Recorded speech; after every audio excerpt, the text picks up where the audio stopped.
We are doing the news, guys. It is happening right here, right now. No more derailing. Here it is, guys. We're going over to YouTube. We've got the Homestead Essentials living in Janthir Wilds. We've got a little bit of a chat with Andrew Gray and Joel Eckert, two of the designers for the features in Janthir Wilds. It's a bit of a kind of a QA setup, actually. Like, ArenaNet have done their own QA. We're excited to answer some essential questions that will help you on your journey to turn a plot of land into a home. Be sure to check out our social media channels for inspiring homestead designs. That's actually really cool, actually. So the devs have made some homesteads they're going to be showing off, and there's a live stream this Friday as well. So definitely stay tuned for all of that stuff as well. But anyway, let's go ahead and get into it. Let's get these questions done. Look at that. That looks quite nice, doesn't it, actually? Look at this little house and little tree growing there. Like some potted plants. Love to see that. Okay, let's take a look. How do I get my homestead? The story of Guild Wars 2 Janthir Wilds will introduce you to the plot of land that you'll tend to and claim as your homestead. Wow. Easy. Simple. How do I access it? Once your homestead is unlocked, you'll have access to a Summon Conjure Doorway Mastery skill. Any character on your account can conjure a doorway and simply step through into the homestead. Funnily enough, isn't that how it is in RuneScape? That's kind of cool, actually. Can friends visit my homestead?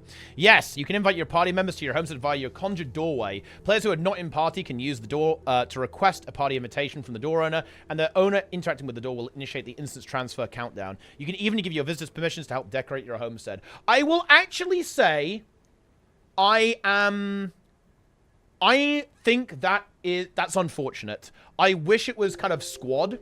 It looks like they're basically using the story instance technology, like how DRMs work and actually how the, you know, the training area works actually there.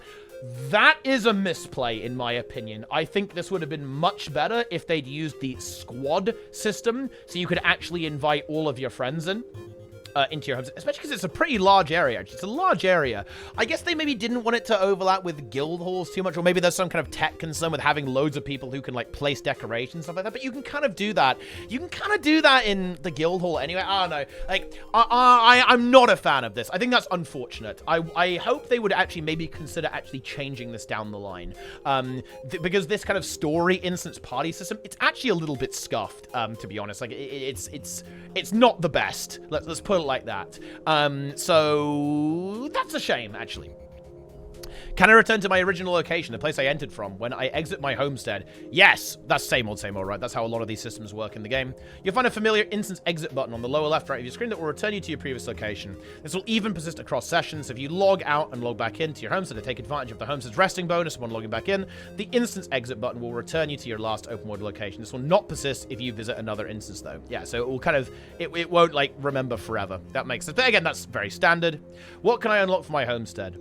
As you progress your homesteading mastery, you'll unlock more rooms. Ah, okay, that's kind of cool. So, like, you know, it's going to open, like, a new area. You get more space, basically, to decorate. You can also unlock improvements to your lumber mill, mine, and farm facilities. Because upgrades and spawns for your personal story home instance carry over to the homestead, you can also collect various gathering nodes, convenience features, and characters like the hungry cats. And finally, you can unlock decorations through the handiwork discipline, which is a refined account-wide crafting ability. It's kind of weird. It's like a extra crafting discipline, but also not really. Which is kind of interesting in this one as well. And yeah, it looks like the mastery system is just going to give you more stuff. And also bear in mind, you're going to have probably additional masteries down the line, like the auto loot that they're going to be adding, right? The auto harvest, that's probably going to be a part of this mastery track. I think it's always good when, like, these masteries are a bit extensible down the line, so they can add more features and kind of respond to feedback and so on down the line there as well with all this stuff. So that's pretty good, I think. Can we control where unlocked nodes spawn? No! Just like the home instance. Where do homestead decorations come from? Handiworker is the new crafting discipline that will be used to create decorations. New decorations are unlocked via mastery points spent in the homesteading mastery line. Now, this is actually kind of interesting. They don't explicitly say this, but surely there's going to be decorations that are unlocked from achievements and stuff like that. Like, maybe you're going to need materials from certain content, like in the open world, but I think it would be really cool if you can unlock a decoration by doing some achievements and stuff like that. You can unlock a decoration by, you know, doing the raid. That would be really exciting, right? Like, you can get the little raid chests there as well. So I really hope they have that kind of stuff there as well. So, you know, you get some of this, not just from, you know, pressing the button that upgrades your mastery and crafting it. I think it's going to be really important that you can actually go out in the world and do stuff, right? And get decorations, because obviously there's going to be a bunch of these things in the cash shop. Obviously, you know, that's just the way it's going to be. This is how we're funding Guild Wars 3, guys. Okay, that's where that's coming from. But I do really hope that there is going to be some decorations from gameplay as well. I do think that is a really important feature and a big opportunity they actually have to make some really fun rewards in the expansion. Tell me more about Handiwork, the new personal version of guild scribing. It functions very similarly to scribing, but it's designed and balanced for a single player to be able to craft things on their own. They could probably have a look at reworking Scribe, honestly. It's a bit scuffed. There is a material cost for each copy of a decoration that you craft, but the prices for personal decorations via Handiworker crafting are significantly lower, yeah, as opposed to being priced at a guild level, of course. Why is Handiworker crafting part of a mastery line and not leveled like other crafting disciplines? Since your Homestead is account bound, we also wanted your Handiworker crafting discipline to be account bound too. That makes a lot of sense, just keeping it in line with how that system is. We want to create a stronger synergy between the content of Guild Wars 2 Janthir Wilds and your Homestead. So rather than reaching higher levels of the crafting discipline by crafting more decorations inside your Homestead, you'll instead do so by playing the rest of Guild Wars 2 Janthir Wilds and earning regular experience points. Yeah, I think that's kind of cool. I like that. This is kind of like a good mastery in my opinion. This is like what a mastery should be, you know, a bit like kind of mounts and gliding. It's a bit more attached to the actual game rather than disconnected like some like random thing. Oh yeah, you can press F and it opens a chest. Like it's more of attached to like an actual feature. So this is a good usage of that system, I think. I think one quick note here as well. This is gonna really juice the economy. Like if you check the prices on stuff right now, it's absolutely crazy because of Festival of the Four Winds. But when people are gonna be crafting their decorations, people are gonna go berserk. Okay, it's gonna be a really good time to be farming materials after the expansion drops. Let me tell you that. How do I decorate my homestead? I mean, so yeah, it's a good question. The decorate button on the heads-up display. Wow. That activates decorating mode? Oh my goodness. Players have access to various skills in the skill bar, and we showed this. They already saw this in like the PC Gamer article. You can like turn into a bee and fly around. You can like move stuff. You can resize stuff. You can like turn it around. You can X-ray into the ground. All this kind of stuff there as well. And yeah, once again, big demo this Friday. Actually, very cool. We can see some of the devs' own creations as well. I'm really looking forward to what people come up with actually with this kind of stuff. Actually, I think player-generated content is very, very cool. And like if you look at the tools that you've actually provided here, I think people are going to be able to make some pretty insane stuff actually. Like you know, some really wild, really exciting creations in the home instance. How do the characters on my account interact with the homestead? When you exit to the character selection screen while inside your homestead, the character you were playing will be visible in your homestead as an NPC while you play your other characters. These NPC versions of your characters default to one of 3 predetermined locations in the household, based on whether they're soldiers who wear heavy armor, adventurers who wear medium armor, or scholars who wear light armor. I like how you can just ruin that with outfits, by the way. That's very funny. Soldiers are found around the main homestead structure and the entry area near the portal. Adventurers are found on the far side of the river near the main homestead building in the wider area. Scholars are found in and around secluded cave away from the main homestead, which is perfect for concentrating. And you know what's going to happen, guys? People are going to have all of their characters in bikinis. We all know it, guys, okay? That's what's going to be going on. People are going to set up their own personal harem, you know? It's going to be ridiculous. If you approach any of these logged out alternate characters, you can ask them to follow you and lead them elsewhere. When you're ready for them to stay put again, you can ask them to stay and they'll stop like this. That's like a crazy in-depth feature. You can like position all your characters about the place. It's kind of cool, actually. With that one, yeah. It's very high effort, right? There's a lot of high effort here. With all the characters that I leave in the homestead when I log out show up, can I control which ones show up or disable them? All characters left within the homestead when you log out will be visible when you're playing other characters. So you can like move your entire group in there, like, you know, you've got like 60 characters, like slap them all in there, boom. Like, they actually have, do you get like a rested bonus for doing this? Like leaving your characters there? They haven't really talked about if you get like bonuses for doing that, like AFKing and Arbostone. I feel like you probably will though, that would make sense to me. Can we control the appearance and dyes of mounts in the stable? How are those chosen? Mounts housed within the mount stable will have the same skin and dye settings used by the player's character that is currently accessing the homestead. The skiff's dye and skin are controlled by the same means. Makes sense. Will there be a live stream to show off homesteads? You know what? They should just said no. We're not doing it. We will never go live. But in fact, that's not the case, guys. There will be a live stream, as we mentioned above. We'll be showing off the design elements and finer details of homesteads featured on our Twitch channel on August 2nd at Pacific time. I mean, they mentioned the stream like 3 times already. They don't want people to miss this. Pay attention, guys. Okay? Pay attention. All right? Goodness me. And that's actually it. That's the last question. Like, I want to say not a lot of new info here, if I'm being real.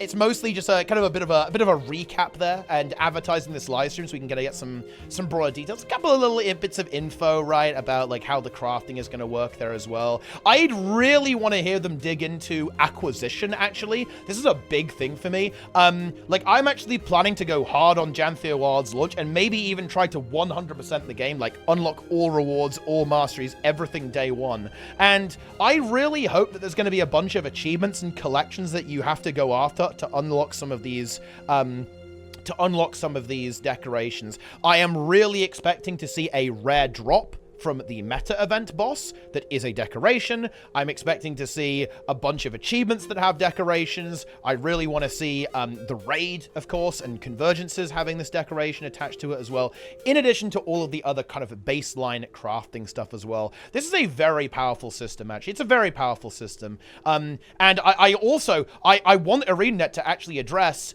how is this going to work in future expansions? I would love to hear the devs' response to that, because in my mind, if ArenaNet make this locked to Janthir Wilds and they're not making new homesteads, like new locations where you can have your house in the next Guild Wars 2 expansion and kind of so on down the line, that to me is such a big missed opportunity as well. And I'd love to see some maybe reconsideration on using this party system for houses as opposed to the squad system. Again, that might be a technical limitation, and at the end of the day, if that's the case, then that's fair, you know, because tech is tech, right? Like, if it's not going to work, then it's not going to work. But I would really like the ability to go in with more than just a party, and simply to use the superior squad system versus the party system, because squads are just better. They are more functional with that kind of stuff there as well. But yeah, I hope we get some more details in this live stream. I want to hear about future homesteads down the line in other expansions, like decoration, acquisition as well, like all that kind of stuff. I think it's going to be really, really important to actually hear about, because again, I don't want to see this being a one-off thing. I think it would be such a huge mistake to actually make homesteads just for Janthir Wilds. I know we all love bears, okay, but look, you know, there's probably more houses we could have about the place. It would even be cool to, like, I could see them even adding, like, new housing locations in the gem store, right? And almost adding it outside of an expansion, like different locations, maybe different locations in Janthir, different locations, maybe even in a previous expansion, right? Like, maybe you can get, like, an apartment in Kaineng City, right? That would be kind of interesting, right? Like, maybe you can have, like, a farm in Kreiter or something like that, and you can go and live there. Maybe you can live in the volcano, right, in Ember Bay or something like crazy like that, you know? I think there's a lot of potential with this to make some really interesting stuff, and I hope that ArenaNet capitalize on it, actually, because even though I'm probably not the type of player that is going to be spending loads of time decorating, I'm 100% the type of player that wants to see what people make, right? Like, so I definitely do. I'm going to get engagement out of the system, like, indirectly. I want to see the crates that people create. I want to see all the, you know, the beetle racing tracks that people can come up with, all the really interesting pieces of art, right, and like the decoration stuff. That's really exciting, and I definitely think it's a great way to add rewards to the game too. Like, this to me is like, in a lot of ways, like, kind of like really a good example of horizontal progression, I think, because Guild Wars 2 has always really struggled with rewarding players, right? Like, getting gold rewards is just like, oh, okay, wow, I got 3 gold. Oh, wow, I'm hyped, guys. I'm hyped. Can you guys see how hyped I am for my 3 gold drop? Oh, boy. I think that something like this is a lot more meaningful, you know, like being able to loot a chair that you can put in your house from a boss, or complete an achievement and you can get a little tree that you can plant or something like that, right? And they have a lot of potential to do some, like, proper RP, right? You go on, like, a big quest and, like, you know, you plant the seed, right? And you, like, nurture this tree and then you can have it in your homestead, right? Like, there's a lot of potential for making, like, really interesting reward structures here, I think, which is something that Guild Wars 2 does struggle with a little bit, I think, and I think a lot of people would agree with that. So there you go. Looking forward to the live stream, but that is the news. I like how it once again tells you to pre-purchase Guild Wars 2 Janthir Wilds so you can be the homesteader. Wow. It's time, guys. Okay, you even get Serpent's Pauldron, Serpent's Wrath skin. I don't even know what that is, but you get it. Buy the game using my referral link, guys. Follow YouTube and Twitch so you can watch the stream with me on Friday. Leave your comments and let me know what you think. Like the video too and subscribe. That's it. We're done. We're out, YouTube. Okay? We love you very, very much. The Twitch chat appreciates you. Okay, they're putting the emotes. They love our interactions, our time together. But until next time, we're out of here. Take it easy, YouTube. We'll see you next time.